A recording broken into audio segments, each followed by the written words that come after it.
こんにちは、ゆうたです。今日は記憶的ルームにやってきました。記憶的ルームとはトレンドの最先端を行くインタビューのこだわりの部屋を覗き見させてもらい、部屋についてライフスタイルを紹介するコンテンツとなっております。今回はのぶさんです。よろしくお願いします。よろしくお願いします。それではじゃあのぶさんについて自己紹介をお願いします。のぶと申します。基本的には、フリーランスのフォトグラファーをやりながら、実は浅草で人力車を引いているちょっと変わった男です。よろしくお願いします。よろしくお願いします。というわけで今回紹介していただくこちらのご自宅が、間取りでいうとどのぐらい 3K になるんですかね。3K、はい、だいたい平米数は平米数54、55ぐらいじゃないかなとは思います。まあもともとこう古民家というか、すごいこう風情のあるまあ町というかご自宅だと思うので、そのあたりのこだわりだったり、あとはキッチンの方ね、多分こだわりいろいろあると思うので、そのあたりお話をお伺いできればなと思ってます。よろしくお願いします。よろしくお願いします。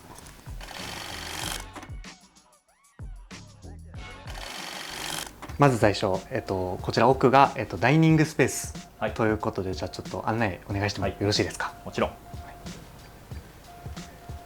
ここはだいたい何畳ぐらいの？多分8畳ぐらいなのかな、全部合わせると。こちらのお部屋、かなりこうDIY というか結構ご自身でいろいろやられたりもしたんですかね。基本的にはほぼほぼですね。この棚もそうだし、こっちの棚ももう基本的にはもう自分でコンコンで、木材も無垢のやつ買ってきて、で塗料全部自分で塗って、料理道具とかもある棚も基本的には自分でやりました。なんかDIY ももちろんこだわってるとは思うんですけど、なんかこの部屋のコンセプトじゃないですけど、なんかそういったところ何かあったりしますか？基本的にはその壁紙が白なので、それに合わせるっていうふうに考えたら、木造の家なんで、じゃあダークブラウンなのかなと思って、基本的には白とダークブラウンのツートーンにしつつ、他になんか植物の緑が入ればいいかなっていう感じで、基本的には自分らでやりました。じゃあちょっとここから細かいアイテムの話お尋ねしていこうかなと思うんですけど、まずじゃあ最初にこちらのダイニングテーブル、これはどういう感じなんですか？これ実は皆さんトリックがあって、このダイニングテーブル、これただの木材なんですよ。すごいびっくりしました今。本当はこっちなんですよ。本当だ、全然色ももうちょっとあれですね。そうなんです。本当はこれに塗装しようかなって、一回サンディングしてからやろうかなと思ったんですけど、これがたまたま手に入って置いてみたらいいじゃんってなって、でもその他の撮影とかでこの木材単体とかでも使うので、ボルトで締めるわけにもいかないから、とりあえず置いてるってだけなんですよ。実は結構もう置いて、なんだかんだ月日が経ってしまったみたいな。もう気がついたらこの間もう一回塗り直しをそうなんですね。で今ここにダイニングチェアが2脚あるという感じで、この椅子はどちらの椅子ですか？多分イームズのパクリというかなんかモデルを多分やったやつで、知人がいらないよっていうので、じゃあ買おうって思ったんですけど、ちょっと安い感じの青か水色っぽい感じで、このまま使うのがなんかこの部屋と相性が悪かったんですね。じゃあどうしようかなと思って、なんとなくホームセンターでラッカースプレーそのまま買ってきて、ただ塗って、途中で実は落下なくなっちゃって。そういうことなんですね。そうなんです。基本はじゃあここでは主にご飯を食べるような場所っていう感じなんですかね。基本的にこっちのキッチンで、ご飯を作って、ほんの1分か90秒ぐらい撮影をパーってして、それでここでいただきますをするっていう感じです。あとはじゃあちょっと窓側に置いてある花器ですかね、花瓶とかもいくつかあったりすると思うんですが、この辺り結構ご自身でいろいろセレクトされて集めてらっしゃるんですか？結構花に関してはうちの妻がすごい植物が好きなので、結構そこは委ねてる部分があるんですけど、ここら辺とかは多分 IKEA で買ってきたりとか、これは上野の今パルコの中に牡蠣扱ってる植物と牡蠣だけの専門店があって、でそこで買ってきたっていうものですね。このなんか現代チックな個性的ですね。個性的ですよね。これは友人からいただいたものだったりとかして、かわいい。あとはこの小さい瓶とかは益子の陶器市行った時にそのアンティーク扱ってるお店があって、これが同じシリーズがいっぱいあったんで、ちょっと買ってみようかなと思ってその時に買ってきました。結構じゃあこういう牡蠣とかもいろんなお店というか出会いで購入されるみたいな感じなんですかね。結構その時のノリで買っちゃったりするんで、後々並べてみたら統一感がないなっていうのは結構あったりするんですけど、思い出を重視するためにこういう風に置いてたりします。あとはこちらの下の方にこれベンチなんですか？これベンチ兼その中がこう開くんですね。非常食とか缶詰類を入れてボックス兼ベンチっていう感じになります。一応これは簡易的には自分らで塗りました。すごいちょっと雑なんですけど。これはなんかどういった感じでこう見つけたというか購入されたんですか？これ多分妻が Amazon なのかな、楽天なのかな、何かしらの EC サイトをこう見た時にこれ欲しいって言ってそのまま買ってきたんですよ。でいざ届いてこれ無垢のまんまの色だったんで、それだとちょっとあれだなっていうので、せっかくならまあ色塗ってあげようと思って塗った直後にここでDIY のための木材を切ってたらここ切っちゃってすごい怒られました。怒られましたか？多分言うて5,6千円ぐらいで買えるんじゃないかなとは思います。でも便利ですね。収納もできて座れたりする、これすごい便利です。あとはじゃあちょっとこっちの反対側にちょっと移動していただきたいんですけど、ここの椅子の隣に電源タップが、これ結構機能的ですね。これすごい結構有名なんですかね。ファルゴなのかな、の電源タップでいろんなサイズがある中で USB で結構電源充電したりとかするんで、本当は AC4 つ穴もあるんですけど AC2 つに USB のやつをここに入れてます。じゃあ本当に気分転換でここで仕事とかも全然できますよね。朝ごはんの写真を毎日投稿してるんですけど、まあここで編集をするか上で編集するかはその時の気分なんですけど、ここでもう PC の電源取っちゃったりとかしてここでやってます。確か5,000円いかないぐらいで多分買えるんですよね。じゃあ結構お手頃な価格で。そうですね。メタリックな感じでその男心をくすぐるじゃないですけど、すごい僕は好きです。わかりました。あとはラグ、これはどこで購入されたんですか？これも妻が買ってきて、本当はこれより小さいラグが今2階に敷いてあるんですけど、その色が良かったんです。このなんていうんですかね、朱色がかってるとかちょっとワインレッドっぽい感じのものがで、上のやつがこれの3分の1ぐらいの大きさで、どうしようかでかいのやつないかなって言ってる時に妻がネットでこれがあるっていうので買ってきて、多分そんな高くないんですよ。これ1万円するかしないかぐらい。結構これもじゃあお手頃で、お手頃に買えたんで、これがずっとここにあるって感じですね。わかりました。ありがとうございます。続いてこちらの後ろがいわゆるキッチンスペースみたいな形だと思うんですが、こちらも紹介していただきたいと思います。まあノブさんと言ったらこう SNS でご飯の投稿、よりこうクリエイティブにそれを投稿されてるイメージがあるんですが、料理とかもご自身で作られたりして？基本的には妻と僕が一緒に毎朝作ってます。で一番量を食べるのが朝ごはんで、ここのキッチンでそれこそ2人で一緒に朝ごはん作って食べる直前に、1分か2分間ぐらい写真パパパパーって撮っていつも投稿しているっていうのが一応僕の朝ごはんの、作家活動みたいな感じにはなります。かなり普段から料理されてると思うんですけど、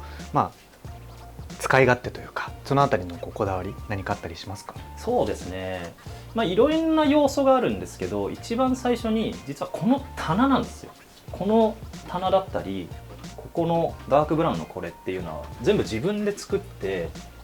もともとは何もない白い壁と白い空間だけがあったんですね。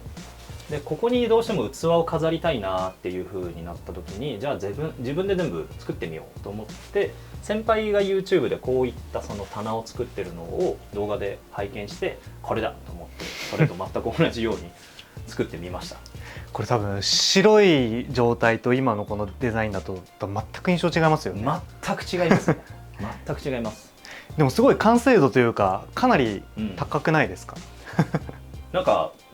自分でこれ全部バーンって10日ぐらいかけてやり終えた時に俺天才だと思うんですよね。しかもこの辺りも下の方とかはちょっとした調理器具もかけられるようになったりとかも、まあ簡単にフックかけただけなんですけど、まな板とかでこう切っている時にすぐ手に届くところにいろんなものがあった方が、まあ、合理性があるねっていうので、そういう意味ではよく使うものはここら辺に手元にあるようにはしました。じゃあちょっとここで普段料理される際によく使ってるアイテムというか、なんかそういう調理器具とかをちょっと順番にいろいろ紹介してもらいたいなと思うんですが、ここにまな板が2サイズあるんですけど、この物屋さんっていう長崎の五島とかで、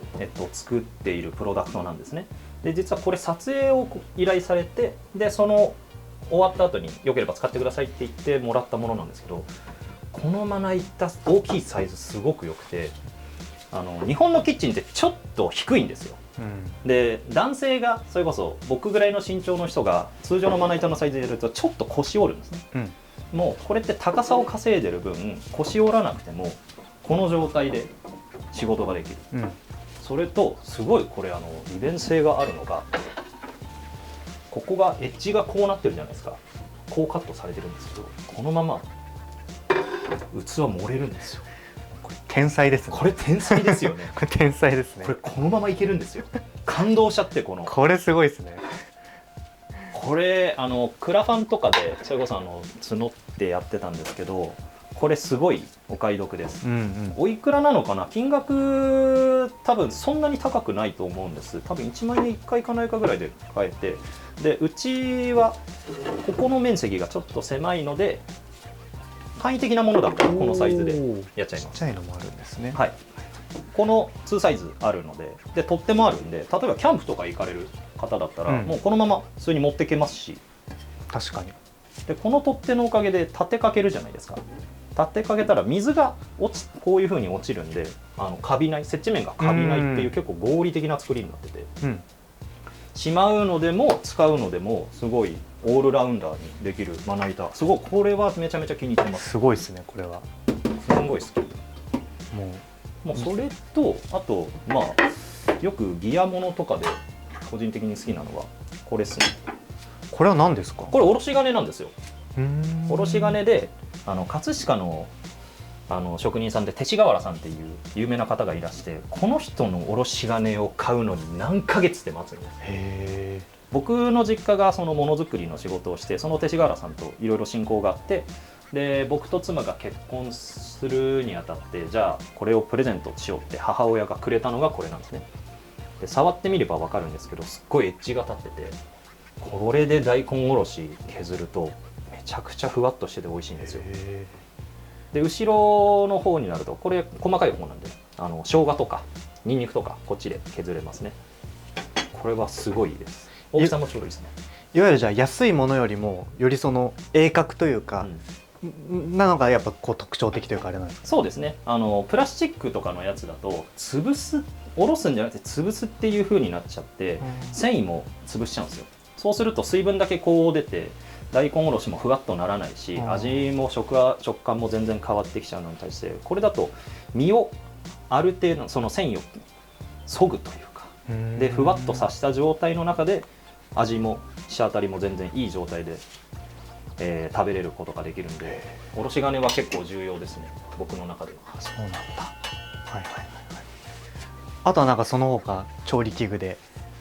それこそなんか包丁とかそういうのとかでありあったりします？あと推し2つあって2つあるんですね。推しは2つあって、片方がブレッドナイフですね。で片方が普通の包丁なんですけど、ブレッドナイフの方がのりまいさんって方が、やられてる暮らしとかインテリア系の、セレクトのショップなんですね。 EC もあるんですけど、先日青山でその展示をされてる、ポップアップで展示されてる時にこのブレッドナイフ見て、ビジュアルからしてめちゃくちゃいいじゃないですか、でぜひそれこそ持ってくださいって持った瞬間に軽すぎてすごいびっくりしたんですよ。1万2000円ぐらいで買えるんですけど、帰って速攻そのバケット切ってみたんですけど、まあ切れる刀の部分って言ったりがすごい長いので、1回のストロークがこう長いのでそっか深くいけるんですよ。これすごくおすすめです、僕の中で。でもう片方のこの普通の包丁の方なんですけど、葛飾の職人さんで八重樫さんっていう有名な包丁職人というか方がいらっしゃるんですけど、この人の刀はまあ鋼がそれこそ多分最後まで入ってると思うんでずっと使えるんですよね。研ぎ直しさえすれば切れ味が落ちない。で使い勝手がいい、ちょうどいいサイズなんですよね。料理するにあたってもすごいちょうどいいサイズなんで、うちでは基本的にこの2つはすごい活躍します、本当に。あとはじゃあこの器、はい、この辺りのちょっとお話も聞いていきたいなと思うんですけどまず数で言ったらもう相当数ありますよね。はい、カテゴリー分けというか、なんかどんな感じで今は収納分けされてるんですか？小さいものはここの下2段にいます、で最上段に行くと椀物ですよね。お茶碗だったり塗りの碗があったりとか、土物のそれこそお茶碗があったりとかっていう、あとスープカップが奥に、あと丼があったりとかする感じで、左に目線をずらすとこれはどちらかというと大物の方、大きい鉢、大きい平皿があって、ここの部分だけちょっと特殊で、ここは洋物のちょうどプレートとか平皿が置いてあるよっていう感じです。ちょっとそれぞれここの器物でお気に入りの器があれば2、3点、それこそちょっとどういったシーンで料理を載せられるのかとか、そのあたりもちょっと一緒に聞けたらなと思うんですが、選べますか？3点ですよね。3点ぐらい、はい。これ作家さんのもので、中園新作さんっていう有名な作家さんの方なんですけど、ぶっちゃけ僕全然名前知らなくて、で名古屋に撮影の出張で行った時にたまたま展示で見かけたんですよ。ですごくいい色の出方で、今まであるようでないシェイプを、これは買いだなと思って同じやつを2枚買わせていただきました。多分8000円するかしないかぐらいだったような気がします、1枚が。これが先ほど言ったのりまいさんのその水っていうところのポップアップで見つけた白いプレートなんですけど、ここまでそれこそシンプルで白いやつってあまり見ないんですよね。確かに。でスイーツいけるし、フレンチとかにも全然いけるんで、ジャンル問わずにこれは使えるなっていうので僕は最近使ってます。今度その妻がスイーツ作るの好きなんで、それでちょっと試してみようかなと思ってます。で最後なんですけど、これ作者の方僕わからないんですけど、僕の友人が実は益子の買い付けやってるんですよ。益子の買い付けしてて、はい、ポパイとかそういったところとかに特集されるようなちょっと有名な友人、器塚本っていうところの銀座のソニービルとかでたまにイベントやるんですけど、そいつのイベントに行った時にこれが置いてあって、その器塚本のラインナップって全部個性が強いんです、こういう系がなかったんです。今まで結構土感が強いそれこそものがあって、ここら辺もその彼にお願いして見繕ってくださいって言って、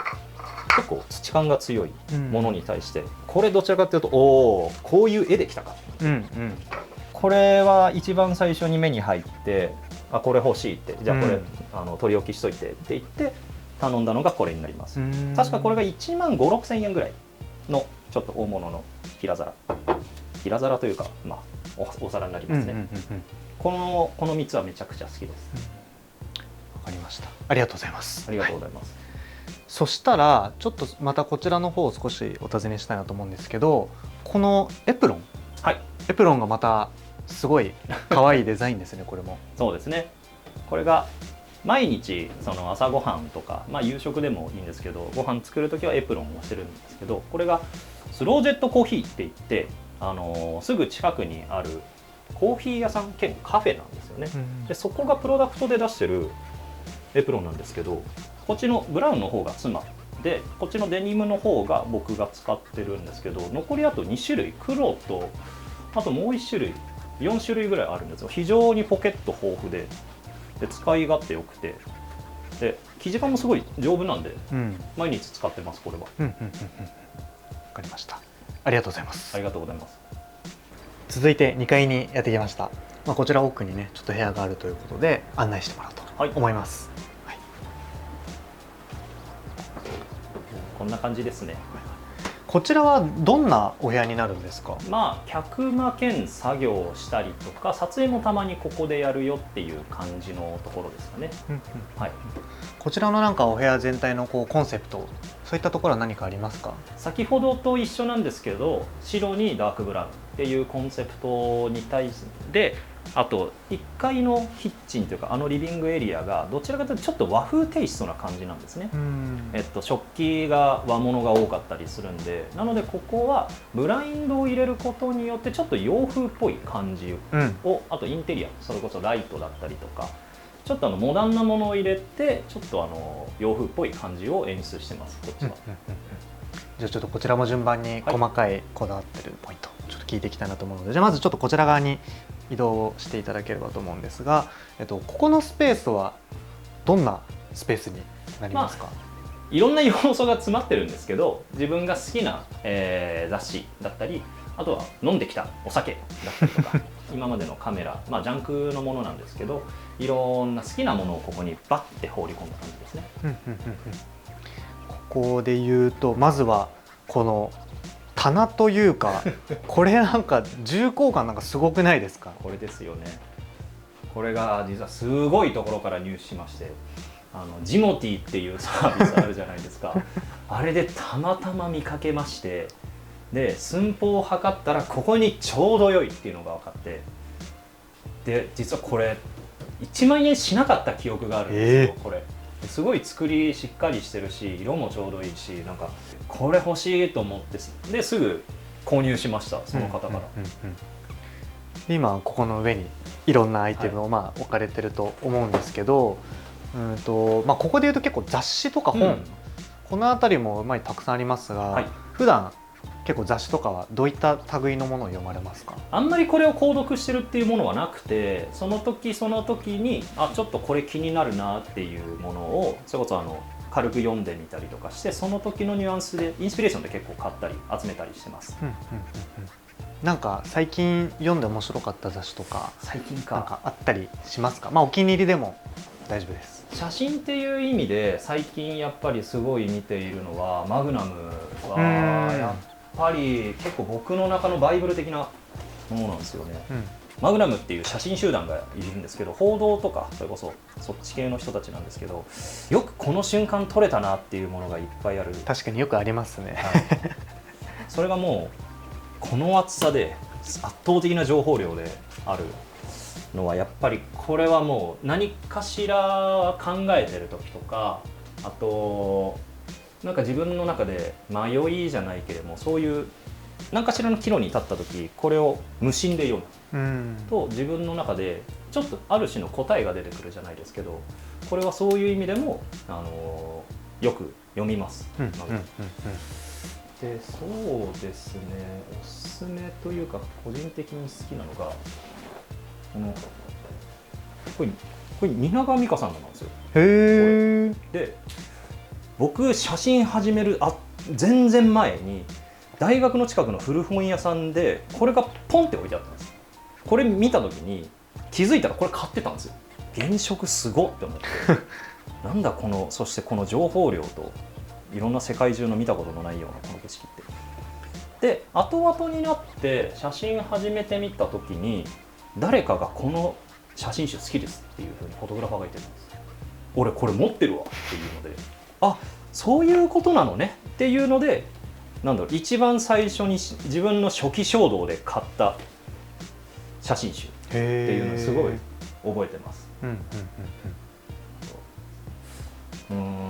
最後になるんですけど、これかな、この長野さん11なのか、これ重和さんなのか覚えてないんですけど、この方との写真と巡り合わせがすごいドラマチックで、僕の実家父親方って沼津出身なんですね、静岡の。で2年ほど前に法事か何かのタイミングで向こうに行く。で前泊した宿のすぐ近くにすごいもう大将一人でやってる飲み屋さんがあって、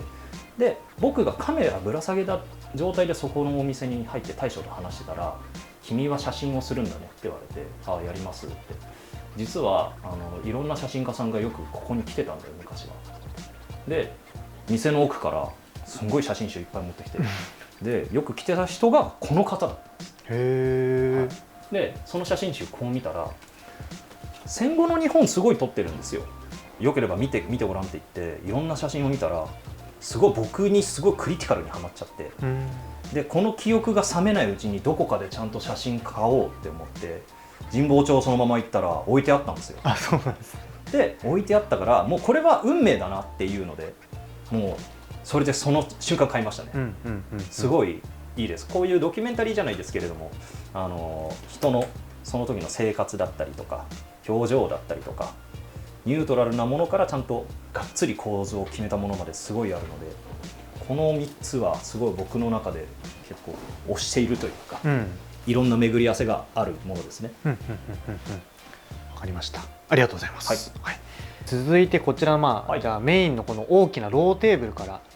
聞こうと思うんですけど、これもなんか重厚感がすごいですね。重厚感ありますよね。で実はこれタダでもらったんです。タダですか？これタダでもらって友人のフォトグラファーが引っ越しするにあたって欲しい人いませんかっていうのをツイッターかインスタに上げてたんですけど、この机が来る前実はセンターにはこれがあったんです。へえ、そうだったんだ。なんですけど部屋に対して小さすぎないっていうので、大きいテーブルが欲しいねどうしよっかねっていう時にたまたまその投稿を見てすぐ手を挙げて車出して一生懸命一人で持ってきました、ね。めっちゃ重くないですか？これめちゃくちゃ重いです。やばいですよね。めちゃくちゃ重くて手伝う人いなかったんですけど、汗ガンガンに流しながらここになんとか持ってきました。すごいですね。あとはこちらだと照明ですかね。はい、これもなんかデザインが面白いですね。これ面白いですよね。これ実は大きい方なんです。これ大きいんですか？はい、これ2サイズあって、大きい方とこのリングとこのランプが小さいタイプがあって、これユニコで買ったんですよ。この感じのその夜の明るさを担保するためには大きい電球の方がいいかなと思って買ったんですね。でこれ多分1万3、4千円そんな高くないんですよこれ。じゃあ値段的にも買いやすかった。いかにしてそれこそリーズナブルにするかっていうのが僕のモットーではあるので。あとはブラインド、このお部屋だとそれこそこの 2x4 材とかと色を踏襲して合わせてらっしゃるっていう感じですかね。この色に対して合うもので、サイズもちょうどよくて、窓が1面2面両方とも同じようなサイズで収まるんで、これは使ってます。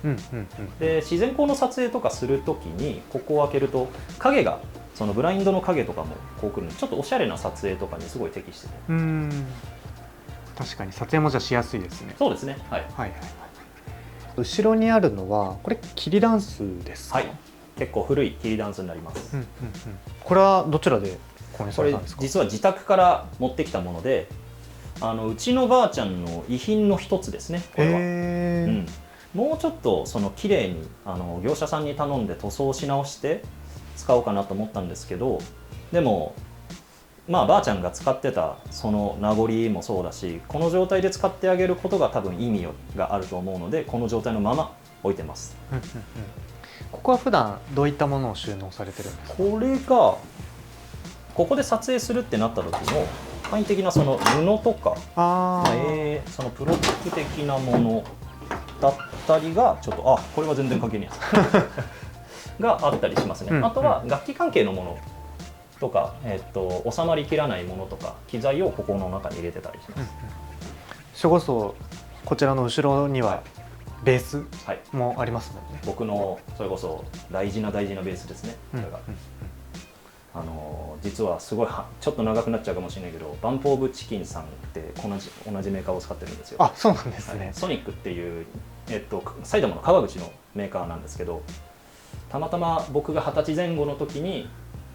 生涯で1本使い続けるならどのベースがいいかなっていうのでずっと探してて、でお茶の水にある楽器屋さんに行ってたまたまこれがあったんです。ピックアップは白の、それこそ当時はこれですね、これがついてたんです、ピックガードがついてたんですけど、バンドを始めたきっかけがバンプオブチキンで、ベースの茶間さんと同じモデルだったんです。これは運命だと思って弾こうと思って、これ弾かせてくださいって言ったら店長さんの私物だったんですよ。そうだったんだ。で弾けないかって諦めてたんですけど、弾いてみますって言って買って持って、その一番太い弦4弦っていうんですけど、これをボンって鳴らした瞬間に求めてたのこれだって言って即交渉にしてどうにかして譲ってもらえませんかって頭に下げたら、じゃあ分かった、じゃあこの金額でどうですかって言われて、じゃあそれをじゃあ明日にその金額それ払うんで取っといてください。すごいすごい。で翌日に買いました。あ、そうだったんだ、はい、運命ですね。運命ですね。これはどんぐらいじゃあ使ってるんですか？これは。これも10年11、2年ぐらいはこの子ずっと使ってますね。結構じゃあ長いですね。はい、わかりました。ありがとうございます。はい、そしたらじゃあちょっとこの反対側に移動していただこうかなと思うんですけど、はい、ここは今度は洋服というか、はい、結構そういったファッションアイテムが多いスペースって感じですかね。はい、これはまあ普段自分が着ていたりとか自分が好きなブランドじゃないけどもアイテムがいっぱいこうあったりとかしているところですね。結構こういうファッションのこだわりというか何かあったりしますか？革靴は結構好きで、なのでその今まで自分が、好きで買った革靴だったりとかやっぱ多いですね。革製品がすごい好きです。こういう革靴とかはなんかいつも買ってるブランドというか何かあったりするんですか？僕がすごい思い入れがあるのがフォルメっていう革靴のブランドがあって、そこは今2足ほどあります。まあ、仕事柄浅草で仕事をしているんですけど、フォルメ実は浅草にあって、浅草って革靴の有名なお店がいっぱいあるんですけど、でこの2つを購入しました。茶色の方はもう何年目なんだろうな、6年か5年ぐらい履いてて、一回それこそ去年ソール交換したんですよ。だいぶすり減ってたんで。でそのソール交換する時にたまたまこれを見かけて、あ、じゃあその場でこれもお願いしますって言って購入しました。5万ぐらいだった気がするんですよね。でこれはあんま履かないんですけど、これ実はじいちゃんの遺品というか、なんかうちのじいちゃん革靴をよく履いてたらしくて、でせっかくならまあ使ってあげようっていうのでほんのたまに履いてるぐらいです。今は。あとはここの正面サウナと書いてあるT シャツがありますけど、これサウナ好きの方が見たら結構びっくりするものなのかもしれないですけど、長野県にあるザ・サウナというすごい有名なサウナ施設があって、そこのプロダクトが右と左のこれになるんですけど、これ右のやつは実は妻の私物なんですね。この可愛いクマさんで、真ん中のやつ僕のやつで、この入れ墨がっつり入っているやつ、これをそれこそ実際長野県のザ・サウナに行った時に感動しましてこれで即買いしました。即買いしました。ちなみに今まで行ったサウナで良かったサウナ、思い出に残ってるサウナはありますか？すごいいっぱいあってもう数えきれないんですけどここ最近で衝撃を受けたのが北海道の支笏湖っていうすごい偏僻なところにある湖のほとりにある丸駒温泉っていうところがあって、そこのサウナは多分二度と忘れないと思いますね。宿の周辺って何もないんです。支笏湖が目の前に湖あって、大きい山がバーンってあって、コンビニも周りにないんですけど、そこの外気浴がもう神秘的すぎちゃう。すごくいいし、全然混んでないんですよ。いいですね、人がいない。全然混んでないから、それにもう感動しちゃって、なんか本当涙出そうになっちゃってそこはやっぱり僕の中でかなり記憶に残ってるサウナですね。あと奥の方には結構アウター系がたくさんあるんですかね。そうですね。この辺りとかでなんかそれこそ大切にしているものだったり思い入れのあるものとか、なんかそういうものはありますか？一番手前のこのブルゾンって言ったらいいのかな、これなんですけど、これは実は今は亡き大杉蓮さんから譲っていただいたというかものですね。すごい方から譲っていただいたんですね。そうですね。震災が起こったのが2011年で、その数ヶ月後ぐらいに新国立競技場があるところって定期的にフリーマーケットやってたんですけど、僕そこよく行ってて、で何かないかなっていろんな服を探してる時に目の前に気づいたら大杉蓮さんがいたで大杉さんですよねっていうふうに小声でお声かけしたらつぶやかないでくださいっていうふうに言われてなんでここにいらっしゃるんですかって聞くと、で自分も一人の人間として何か震災のことに携われないかな、でも考えたけれども自分の私物を売って現金にするぐらいっていうことしか今浮かばないんですって言ってて、なるほどって。で実はそのちょっと直前に NHK で大杉蓮さんのドキュメンタリー僕見てたんですよ。スペインに行ってフラメンコを学ぶっていうやつで、そのまっすぐな真摯な対応がすごい僕好きで、その話ずっとしてたんですね、そこで。はい、で大杉さんの私物ってちなみにどちらですかって言って、こちらとこちらとこちらなんですって言ったら、あ、じゃあこれくださいって言って譲ってもらったのがこれです。なかなか切れないですね。切れないですね。まあガンガン来ましたけどなので今でももうこれはなんだろうな、その捨てないって僕は決めてます、絶対に。じゃあもうこれは本当に大切にずっと勝負していくである、アイテムということでありがとうございます。ありがとうございます。はい、ということでノブさんの記憶的ルーム撮影させていただきました。最後にちょっと軽くお話をお伺いしたいなと思うんですけど、このお部屋のコンセプト、お家全体のコンセプト、言葉で表現するとしたらどんなご自宅でしょうか？自分たちの好きなものでもいいものもいっぱい取り入れるですかね。なんかそれこそここ結構なんだろう、すごい DIY でかなりいろいろこうアレンジというか